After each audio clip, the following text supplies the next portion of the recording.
The Upper Cumberland is not only rich in natural beauty, it is also rich in artistic beauty.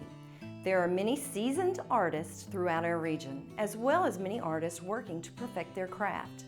Nestled in the hills of DeKalb County, alongside beautiful Center Hill Lake, the Appalachian Center for Craft gives aspiring artists the tools and education they need to flourish in the world of art.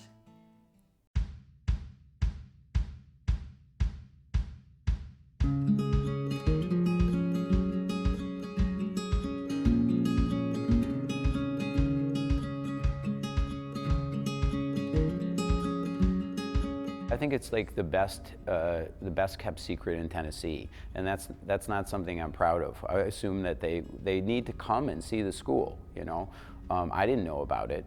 I remember just driving up that hill the very first day, thinking like, where are we? What is this place? And then, 30 years later, I'm still here.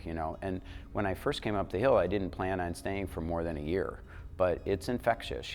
Both the craft center, the people who work here, the passion and commitment they have for education and for working with their hands. And I think all of that just sort of opened up this possibility in my life. And I'd like to try to share that possibility with other people as well. As a brand new director, I've just been here since early January, but we are nearing the 40th anniversary of the founding of the Craft Center. Joe L. Evans was a very big advocate for the crafts in the region and donated not once but numerous times funds that made the Craft Center come into being. And it really has a wonderful history with many quite talented artists who have come through over the years to teach, and students who've been trained here. Oftentimes, folks who have come through have just taken to the place so much that they've stayed. Some have come as artists in residence and built lives here. So there are many artists in the region who have taken root here because of this place. I'm in a unique position because I came here as a student and now I'm the professor. So I really, the Craft Center is responsible for helping me build my career, and it's just an incredible place to work and to learn. So because it's slightly remote, it gave me a place where I could just stay fully concentrated on glass. I wasn't distracted by the city and all the great stuff I could do. So in the evenings as a student, when I would go home, there wouldn't be much to do after my homework, so I'd just go back to the studio and work. And the cumulative effects of that were tremendous on my career. They helped me build a really fascinating body of work that I could show around the country and eventually travel around the world doing that. And now I'm able to share all that information with my students. We are a very rare program here in that we offer BFA degrees to students. We offer 2-year certificates to students. We offer one-day workshops, weekend workshops, week-long workshops in the summer, outreach programs for high school students and folks from the community who are interested. It's an unusual combination. Often university programs are just focused on degrees, and workshop programs are just focused on outreach and workshops. We have this nice hybrid where we can serve many different folks. Come for a day, come for 4 years, anything in between, depending on how deep you want to go. We offer that here in a very unique way.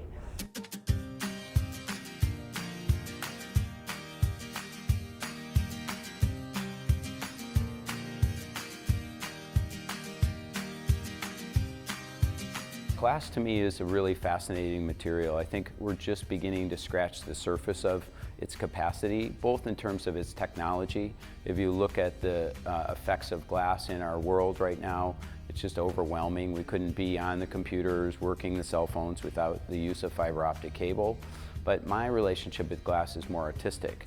So I'm fascinated with it because every day I can get up and be challenged by it, but still it provides new opportunities for me to do things and create objects that I never thought were possible the day before. But the things that are happening in glass right now are really unusual. The skill levels that we're seeing in hand-blown glass is exceeding what the Romans and Italians were able to create. So we're really in our own quiet renaissance in terms of bringing glass to the community as a whole, but also for making work that's never been made before.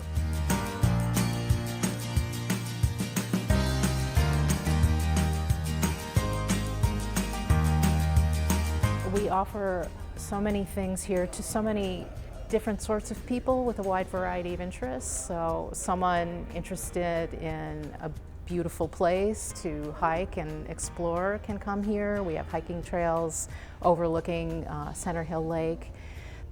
In my life, I haven't felt many times something feeling meant to be, but I feel like I'm really supposed to be here, and everyone here has just been so welcoming. It's such a wonderful community, and I really feel privileged to be a part of it and to help, to embrace this vision and to perpetuate the message and the story of what has happened here and spread the word so that more people find out about us.